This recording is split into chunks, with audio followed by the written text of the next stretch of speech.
Serce Jezusa to krynica lubowi.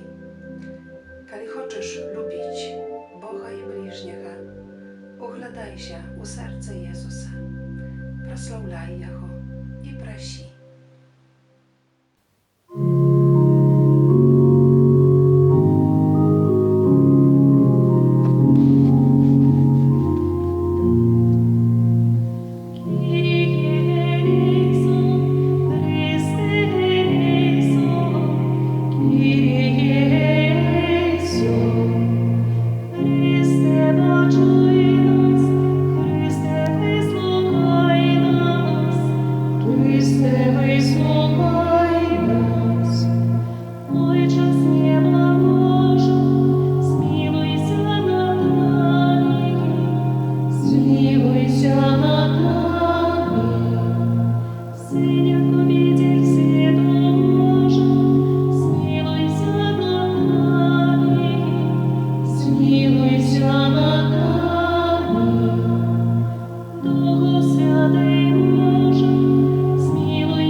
Серця Ісуса, у подавання і цання вісного.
Jezu cichy i pokorny sercem, Uczyni serce nasze do Twojego podobnymi.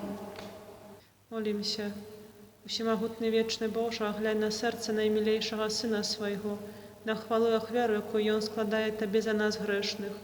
Змилуйся над тими, хто просить Твоєї милосердності, і даруй їм у ім'я Сина Своего Єсуса Христа, який з Тобою живе і владарить на віки вічні. Amen. Присвячення роду людського найсвятейшому серцю Єзуса. О Єзу наймилейший Откупитель роду людського, глянь на тих, хто покорно схиляється до подножа Твоєго алтара. Ми Твоя власність і Тобі належить хоче. Сьогодні кожен з нас щиро віддається найсвятейшому серцю Твоєму, каб ще більше з'єднатися з Тобою. Многие зусім не ведают Тебе, многие отвернулись от Тебе, погарджаючи заповедями Твоими. Змилуйся над одними и другими, о Єзу найласкавіший, і притули усіх до святого серця Свого. Благодаром будь нам, о Єзу, не тільки вірникам, які ніколи не відступилися від Тебе, але й синам марнотравним, які Тебе покинули. Допоможи, каплятних очей вернулися яни в батьковський дом і не згинули від нестачі і голоду. Будь благодаром для тих, хто помилково ці праздня згоду одлучився від Тебе. Приведи їх до пристанку правди і единства віри, каб хутко настала одна учарня і один пастир, а дари костел Твой безпечною свободою, дай всім народам супокой згоду. Учини, каб на всій землі, від краю до краю, один узносився голос. Хвала Божому серцю, раз якое прийшло для нас збавлення. Йому хвала і пошана навеки. Амин.